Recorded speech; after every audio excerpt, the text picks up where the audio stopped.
Boy's always talking about taking out the trash, and my boy X shows up out of nowhere, snaps his finger, turns him into trash, and throws him out. It was such a sweet conclusion to the episode, because overall episode 22 of Tu Bian Yingxiong X was a very tough episode to get through. Like none of this was happiness. I was like, towards the later part, I'm like, you got to do something this episode, because otherwise it's going to be like a super Debbie Downer episode. And sure enough, like I said, X shows up. It's still sad in the end, especially around Nice. But yeah, I was just like, yes, thank you so much for X showing up, because I absolutely hate Dragon Boy. I literally could not care less about Dragon Boy. Just get him out of the show. I'm tired of him. I want to take out the trash. We get to find out why he wants to take out the trash so much. Get this, guys, amazing update on his backstory. He was being forced under ice in order to do some sort of pushing for his potential by some two individuals I'm assuming might be his parents.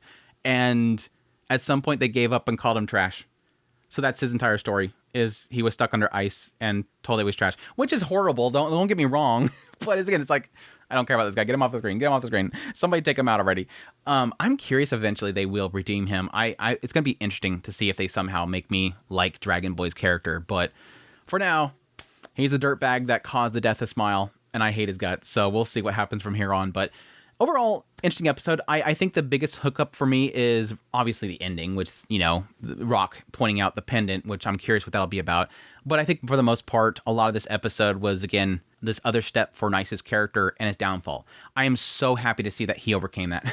I'm so happy to see how he overcame that. But yes, we open up the episode, Nice showing up, Dragon Boy immediately saying, hey, come on, do it. But Smile's like, hey, dude, what's up? Help me out with this guy. He's like, no, dude, he's not here to help you out. And again, having that inner conflict, which I think this is going to ultimately build into what the downfall of Nice is. Again, we're already seeing that this is probably because of this situation right here. Yes, Nice overcame it. Nice did not inject Smile specifically. It wasn't his role to. It was to take out Smile eventually in order to take that spot, but he was supposed to take them both out. In the end, he doesn't target Smile, which I'm happy about. But this is this conflict that he's having here. He comes in there because he brought that fear there. Ultimately, in the end, it is Smile's death that he causes, even if not directly. I think that will be the breaking point. But in this moment where he's having that inner conflict, this is where I think you're seeing that breaking happening in his brain.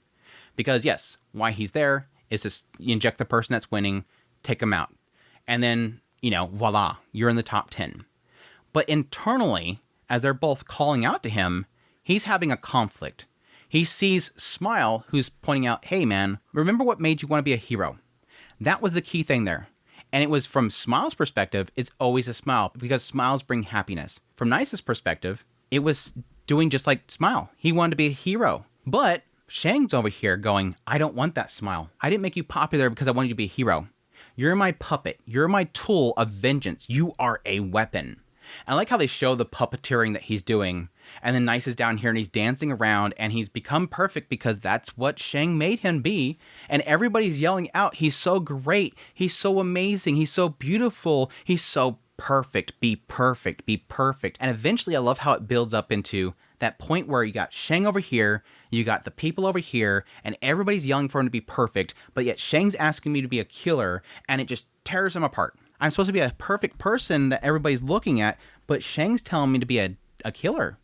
It's tearing him apart from the inside out. I really like how it shows that kind of play out there. And again, in the end, Smile takes over. Smile wins in the end. That was what the happy part is, because he runs up there and I'm like, oh, please don't. He's going to stab Smile. Nope, Dragon Boy. Unfortunately, it doesn't do much because Dragon Boy ends up reflecting it. So apparently, Dragon has the ability to reflect injections of fear as well, so he's impervious to fear, which it seems like he acted as if he knew that, which makes me think that Rock knew that, or at least they tried it before. So that's news to me. News to me that he can do that.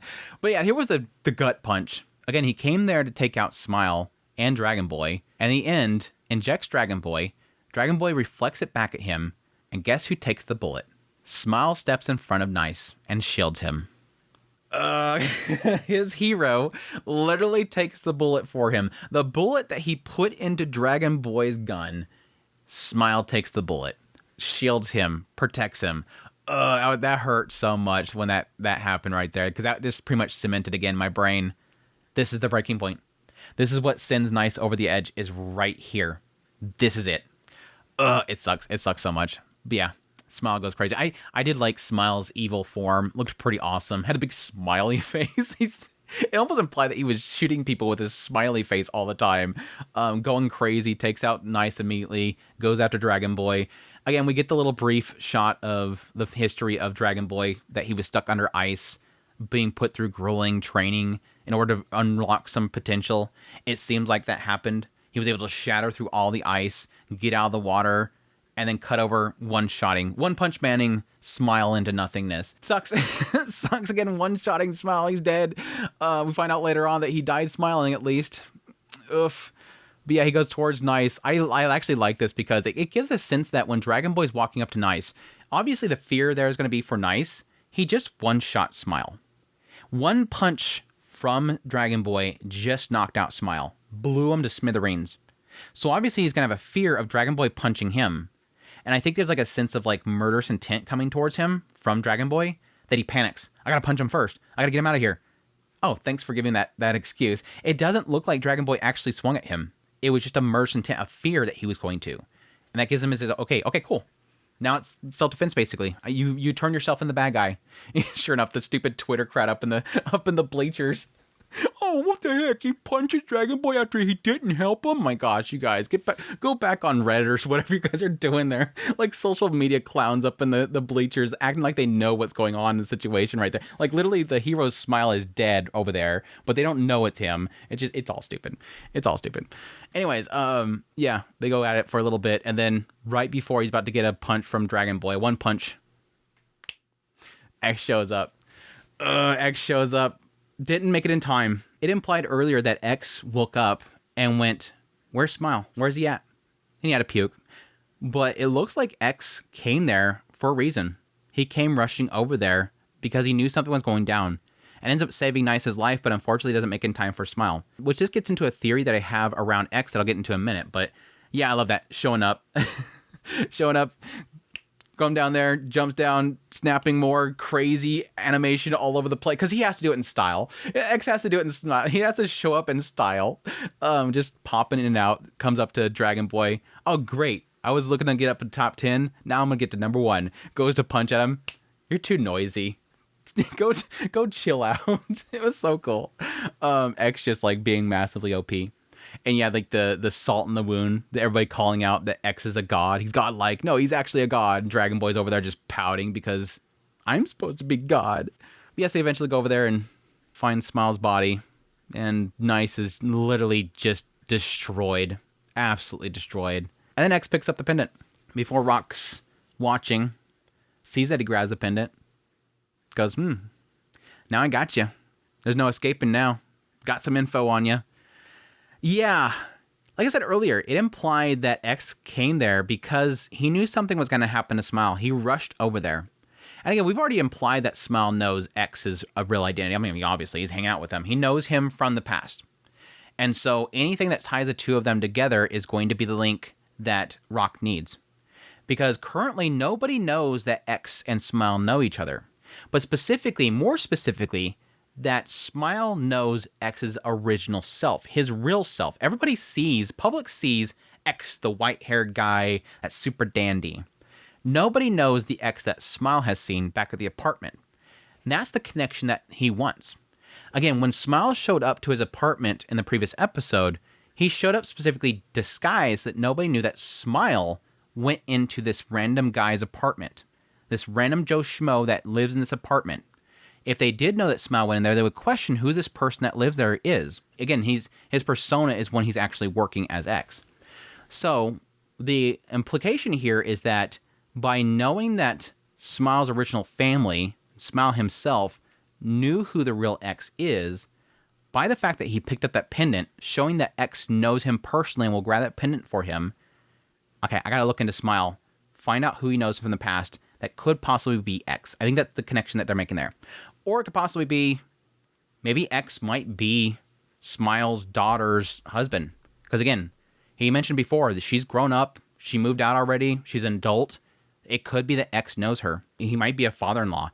He didn't say anything to the effect of saying like son-in-law or anything like that, but I don't know. It could have been there somewhere. But yeah, the odd thing there was that the fact that X knew something was going to happen. That's the thing that I'm curious about, because I've been speculating this for a while. I feel like X has the ability to see the future.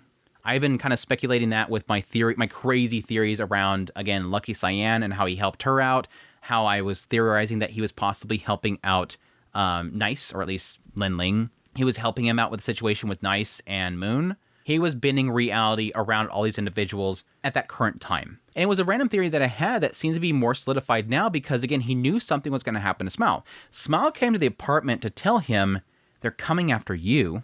The commission's coming after you. But then later on, X wakes up and says, where'd he go? And rushes out to go find him. I think he knew. Or it could be the idea that he just had a bad feeling because if people are after me, they might come after Smile too if it's found out that Smile knows me. I don't think that's the case, though. I think he knew something was going to happen to Smile. He passed out, lost him.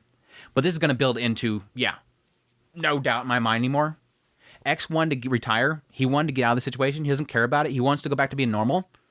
No more. No more. Not after this.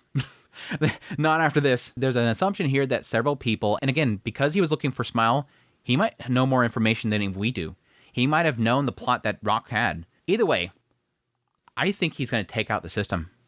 I have a feeling that X was going to retire, and then his friend gets murdered by some heroes, possibly connected to a bunch of big companies and possibly the Commission. He's going to either probably want to take down all the heroes, or possibly the Commission, or even the entire value system. I mean, he might be even able to snap it all into existence.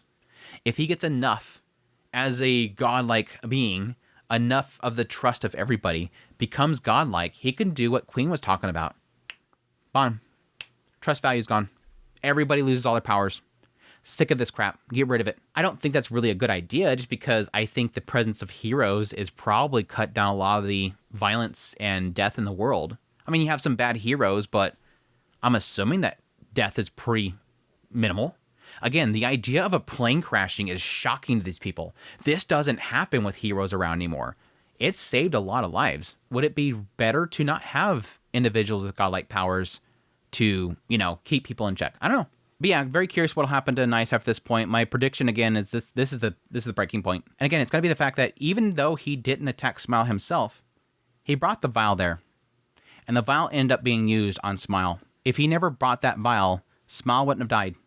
He caused it. And I think, again, this is like right literally before that whole incident happens. So we can literally cut to the next episode and it happens. There is a side of me that kind of wonders with the conversation that Rock had with Dragon Boy at the beginning, that there could be an element that people will desire for him to die, which we should probably get into that now, is that, yes, we had this little brief scene with Dragon Boy hanging out with Rock, and yes, they're talking about the Dawnfall, they're talking about the Commission being created because of the Dawnfall incident, that there was this hero that showed up and had pretty much everybody praising him. They became a god. They took upon that role. And it was interesting that Dragon Boy at some point says he was a monster because it took all those heroes to beat him. No, he wasn't a monster. He was no such thing. He shouldered all the burden of the people, which is more than any human should. That's the key thing there. He became the savior that people wanted. But the interesting thing here, and again, I think it ties in with Nice decently well, possibly, is the fact that human hearts are far from pure. Envy, suspicion, fear, dark things are still somewhere in that heart somewhere. No matter how full of light their heart is, there's still always a segment of darkness. And he says that the dark things were wrapped up in praise and song and given to Zero. It wasn't something that he could endure. He couldn't endure that pain, and thus, since he wasn't perfect, he fell.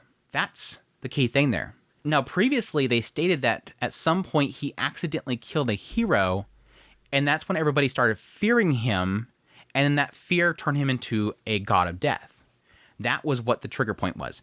This sort of makes me believe, and this could be just me reading too much into it, this makes me believe that it was really people's dark desires in their heart sent to him with pure intent. It implies that people are still praising him, and it's full of darkness, or it has darkness in it, which tells me that it's not the same as when people were fearing him and sent him fear. A crazy theory that I have is possibly that somebody wanted that hero dead, and then those dark things got wrapped up and sent as praises to Zero, and then Zero in turn killed him. It makes me wonder if possibly now that Nice has gone through this whole situation with Smile and Dragon Boy, that some people that like Nice or had trust in him will now want him dead, and that he'll jump off because of it. like feeling some sort of unfortunate desires into these heroes amidst all of their trust they originally had in them. Again, crazy theory, but it sounded pretty cool. It sounds like a pretty cool concept there. Again, I think it's just gonna be the fact that he showed up with the fear, caused Smile's death. That's it. Pretty much that's it. That's gonna send him over the edge. And again, everybody wanting him to be perfect, Shang wanting him to be a killer. He's supposed to be perfect. The desire to be perfect because that's his curse as a hero. He's breaking. Like in that whole puppet thing breaking. It's done. Anyways, I think I pretty much covered everything in this episode. Really, really gut-wrenching episode. I'm really happy that X showed up. Sad that he showed up too late. That was a hope that he would show up in time, snap his boy out of it. Maybe just snap him out of death. Can you just snap out of death? Can you? Huh? Come on, please. Please wake him up. We'll see, though. I'm kind of curious what we'll have for the final episodes. My gosh, we're just so close to the end, and I don't know how they're going to wrap up this season and make it feel decently satisfying. But we'll see. I hope it ends with, again, X just literally deleting the commission and just taking over. Just take over. Sit on the throne. Boy, just sit on the throne. Nobody in this damn world deserves it. Just sit on that throne, dude. Dandy boy, take over the throne. But anyways, that's my thoughts on episode 22 of Tu Bian Hero X. Hope you guys enjoyed this video. As always, if you hit the like button down below. If you like this content and you want to support more, become a member of the channel. Until next time, you'll take care.